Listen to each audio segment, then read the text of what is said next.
तो कल हमने पिछली क्लास में हमने देखा था कि किस प्रकार से भारत में संविधान के विकास के लिए एक्ट महत्वपूर्ण हमारे सामने आते हैं। ठीक है, ये एक्ट जो होते हैं ये ब्रिटिश सरकार के द्वारा प्रस्तुत किए जाते हैं। किसके लिए प्रस्तुत किए जाते हैं? तो भारत में कार्य कर रही ईस्ट इंडिया कंपनी के लिए प्रस्तुत किए जाते हैं।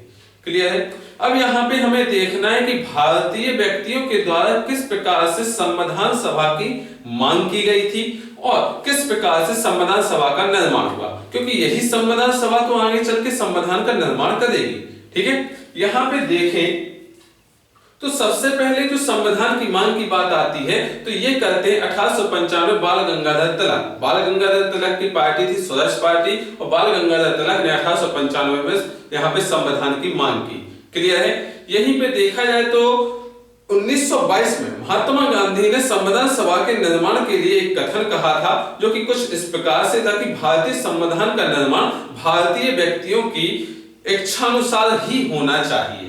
क्लियर है? तो यहीं पे 1928 की नेहरू रिपोर्ट को हम नहीं भूल सकते हैं, जो कि यहाँ पे देखा जाए तो भारतीय संविधान निर्माण में एक महत्वपूर्ण कार्य करती है। ठीक, यहीं पे देखा जाए तो 1934 में एम.एन. राय आते हैं जो कि एक राजनीतिज्ञ होते हैं। एम.एन. राय यहाँ पे देखा जाए तो संविधान सभा के निर्माण की मांग उठाते हैं। आपको बता दें कि हमारा क्वेश्चन जब भी बने कि सर्वप्रथम संविधान सभा या संविधान की मांग किसने की, तो आपको आंसर लगाना होगा क्या? एम.एन. राय।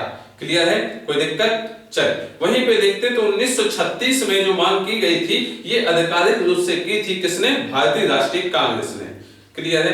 अब इतनी सारी जब मांगे उठ रही हैं, बड़े बड़े व्यक्ति मांग उठाए, क्योंकि महात्मा गांधी, बाल गंगाधर तिलक ये कोई छोटे व्यक्ति नहीं थे।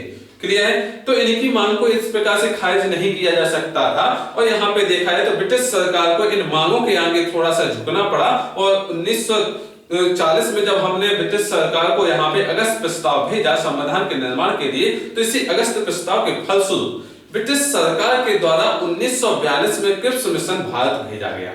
ठीक है, क्रिप्स मिशन का कार्य यहाँ पे था भारत में संविधान सभा का निर्माण करना। क्लियर? परंतु यहाँ पे कुछ विवाद सामने आते हैं जिसके कारण से मुस्लिम लीग यहाँ पे किसका विरोध कर देती है? क्रिप्स मिशन का, और क्रिप्स मिशन यहाँ पे असफल सिद्ध हो जाता है। ठीक, आगे चलते हैं तो यहाँ पे द्वितीय विश्व युद्ध का कार्य चल रहा होता है, जिस कारण से भारत की संविधान की मांग अभी थोड़ी समय के लिए रुक जाती है। ठीक, यहाँ पे देखा जाए तो 24 मार्च 1946 का समय आता है। द्वितीय विश्व युद्ध पहले ही समाप्त हो चुका है।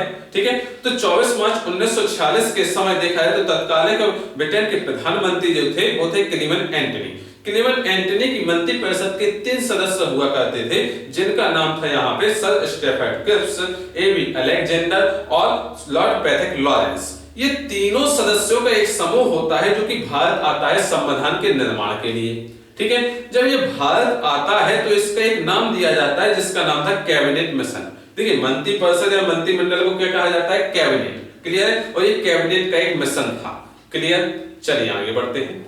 अब ये जो मिशन आता है इससे कार्य दिया जाता है भारत में संविधान के निर्माण का, लेकिन ये भारत में संविधान निर्माण के लिए कुछ सुझाव प्रस्तुत करती है। ये सुझाव जो होते हैं इनसे क्वेश्चन बनते हैं, सुझाव को हमें देखना होगा। ठीक है, तो सबसे पहले जो सुझाव प्रस्तुत किया जाता है वो कुछ इस प्रकार से होता है कि जो भारत में ब्रिटिश प्रांत है, अर्थात ऐसे प्रांत जहां पे ब्रिटिश सरकार का शासन चल रहा है, ठीक है, एवं देशी रियासतें अर्थात ऐसी रियासतें जहां पे ब्रिटिश सरकार का शासन अभी नहीं है, इन सभी को मिला दिया जाए और भारत को एक संघ बना दिया जाए। आगे चल के हम देखते हैं वल्लभ भाई पटेल यही कार्य करते हैं और 552 रियासतों को भारत में मिलाने का कार्य करते हैं। क्लियर है? वहीं पे देखा जाए तो दूसरा सुझाव होता है भारत से ब्रिटिश शासन को तत्काल ही समाप्त कर दिया जाए। 1947 में हमें सामने देखते हैं कि 15 अगस्त 1947 को भारत से ब्रिटिश सत्ता समाप्त हो जाती है। तो वहीं पे देखते हैं यहाँ पे कैबिनेट मिशन कहता है कि जब तक संविधान बन के तैयार नहीं हो जाता तब तक भारत में एक सरकार होनी चाहिए जो कि भारत की सत्ता चलाए और संविधान निर्माण का कार्य करे। इस सरकार को यहाँ पे कैबिनेट मिशन ने क्या नाम दिया था? अंतरिम सरकार।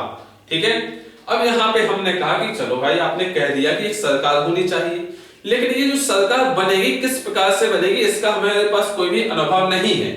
ठीक है, तो इसके लिए क्या होता है कि कैबिनेट मिशन एक चुनाव कराने का सुझाव देता है।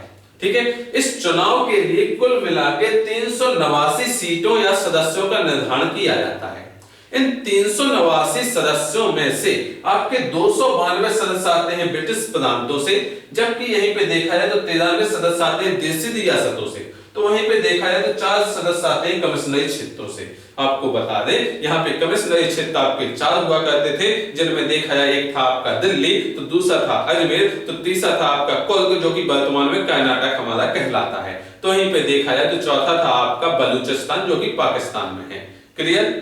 चलिए अब यहाँ पे देखा जाए एक महत्वपूर्ण फैक्ट हमारे सामने आता है, जो 389 सदस्य थे तो प्रत्येक सदस्य का निर्धारण जनसंख्या के आधार पर किया जाता था। याद रखना महत्वपूर्ण क्वेश्चन है। क्वेश्चन बनता है कि अंतिम सरकार के चुनाव में सदस्यों का निर्धारण किस आधार पर किया जाता था, तो आपको बताना है जनसंख्या के आधार पर। ठीक है, चलिए आगे बढ़ते हैं। आगे देखा जाए तो अब अंतिम सरकार के लिए सीटों का निर्धारण हो गया है, चुनाव कराए गए हैं। अब चुनाव का नतीजा हमारे सामने आता है। जब चुनाव का नतीजा हमारे सामने आता है तो यहाँ पे सबसे बड़ी पार्टी सामने बन के कौन सी होती है? कांग्रेस। क्लियर है? और यहाँ पे कांग्रेस जो होती है, कांग्रेस कुल मिला के 208 सीटों पर विजय प्राप्त करती है। तो वहीं पे दूसरी सबसे बड़ी पार्टी होती है मुस्लिम लीग, जो कि 73 सीटों पर विजय प्राप्त करती है। आपको जैसे कि पता है कि 389 में से बहुमत अब किसके पास आ गया है? कांग्रेस के पास, क्योंकि आधे से अधिक सीटें हैं। क्लियर है? तो जाहिर सी बात है यहाँ पे अब किसकी सत्ता आएगी? कांग्रेस की। तो अंतिम सरकार किसकी शासनकाल में बनती है? किसकी सत्ता में बनती है? कांग्रेस की सत्ता। कांग्रेस के नेता इस समय कौन होते हैं? पंडित जवाहरलाल नेहरू। क्लियर है? अब एक सरकार बन के हमारे सामने आती है तो सरकार का एक मंत्रिपरिषद भी हमारे सामने आता है। मंत्रिपरिषद कह ले, मंत्रिमंडल कह ले। तो यहाँ पे देखा जाए इस मंत्रिमंडल से बहुत ही इंपॉर्टेंट फैक्ट हमारे सामने आते हैं जो हमें हमेशा याद रहने चाहिए।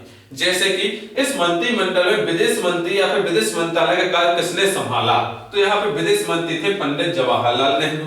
तो वहीं पे देखा जाए तो गृह एवं सूचना प्रसारण मंत्री कौन बने? तो गृह एवं सूचना प्रसारण मंत्री कौन बनते हैं यहाँ पे? सरदार वल्लभ भाई पटेल।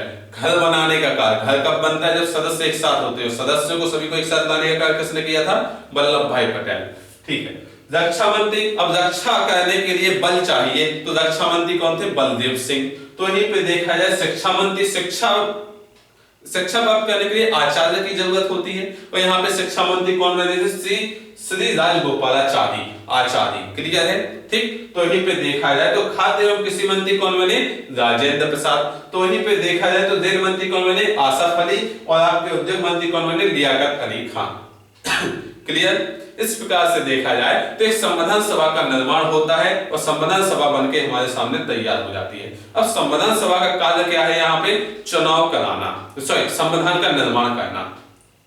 तो यहाँ पे अगली क्लास में हम देखेंगे किस प्रकार से संविधान सभा यहाँ पे संविधान निर्माण का कार्य प्रारंभ करती है और संविधान सभा की कितनी बैठकें हमारे सामने आती हैं। धन्यवाद, मिलते हैं अगली क्लास में।